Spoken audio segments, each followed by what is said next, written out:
Eu defendo o seguinte, Rafael. 5 minutos. Tá valendo? Vai. Eu defendo o seguinte, Rafael, que no Brasil a gente instaure o que se chama de direito penal do inimigo. E inclusive isso foi feito em El Salvador também. Qual que é essa ideia? Essa é a ideia de um jurista alemão chamado Günther Jacobs, que ele defende basicamente o seguinte, que na sociedade existam dois tipos de direito. Tá? Existe o direito ao cidadão. Ao cidadão você aplica a ele todas as garantias fundamentais de defesa, de processo penal, você garante que ele possa recorrer a um sujeito que não tem ficha criminal, que cometeu um delito, um crime de menor potencial ofensivo, a ele se aplica o direito do cidadão, que é o direito aplicado a todos nós hoje. Agora, ao membro de facção, ao cara que é do PCC, do Comando Vermelho, a ele se aplica o direito penal do inimigo. E a partir desse momento, você tem um julgamento mais rápido, tá? Alguns autores chamam de direito penal de terceira velocidade. O que a gente tem hoje no Brasil é o direito penal de primeira velocidade. Ou seja, seria um direito penal mais rápido, onde você tem um processo de julgamento mais rápido e você faz o acúmulo de penas. Por quê?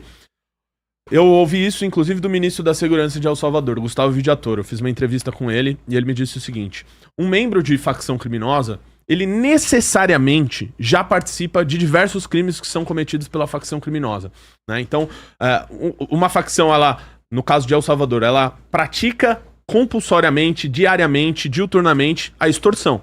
Lá era a principal atividade do crime organizado.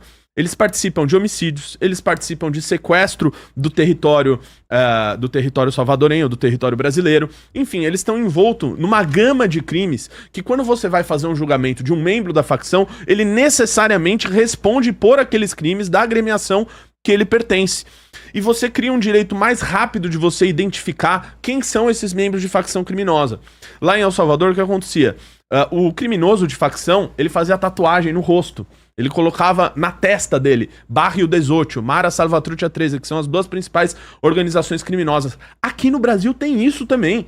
É vagabundo que desenha palhaço no braço, né? Que é fazendo referência à morte de policial. Tem cara que tatua lágrima, né? Pra cada policial que ele matou, pra cada pessoa que ele matou. Então, tem esse processo de identificação dos membros da facção criminosa, que eles não podem ter os mesmos recursos, os mesmos direitos, o mesmo processo penal que você tem hoje para uma pessoa que comete um ilícito menor. Então, para esse cara que é faccionado, para ele sim, no que nós defendemos, isso está incluído no livro amarelo do Partido Missão, que é um dos poucos partidos no Brasil que tem um programa partidário sério e claro, são mais de 6 fascículos publicados com ideias para o Brasil. E na parte de segurança e de buquilização do Brasil, a gente fala, né, sobre esse assunto. Então, no caso de um faccionado, ele seria sim obrigado a trabalhar, tá? Inclusive, Rafael, tem vários presídios têm presos que trabalham sim, né? O presídio de Ribeirão das Neves tem um programa de trabalho que é feito ali com o pessoal de criminosos de menor potencial ofensivo, e eles passam, né, a partir disso, a devolver algo para a sociedade, a entregar algo para as pessoas, uma vez que eles estão nesses presídios, nesses lugares, porque eles cometeram um crime contra a sociedade, contra as pessoas, e eles passam a, de alguma maneira, indenizar. Porque o que a gente vê no direito penal, como tese, é que o direito penal, muita gente fala que a preocupação deveria ser a ressocialização. Eu não acredito nisso. Eu acho que o direito penal, ele deve olhar principalmente para a vítima. As vítimas, hoje ninguém olha pra elas, né? O caso do Leonel aqui, pegou aqui um monte de criminoso aqui e colocou lá e colocou lá pra falar, como se fossem santinhos na Câmara Municipal do Rio. Pergunta se ele fez um evento lá na Câmara Municipal do Rio que ele chamou vítima de gente do Comando Vermelho.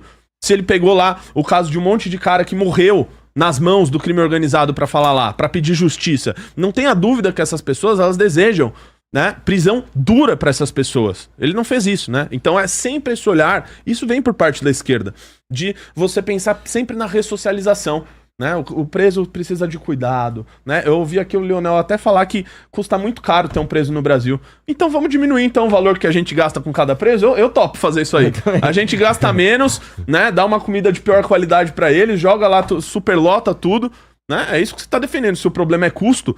Então, basicamente te respondendo, Rafael, a implementação do direito penal do inimigo, porque ele passa a fazer a separação clara do que é o criminoso terrorista que domina áreas do território brasileiro e do que é um cidadão que comete um crime de menor potencial ofensivo.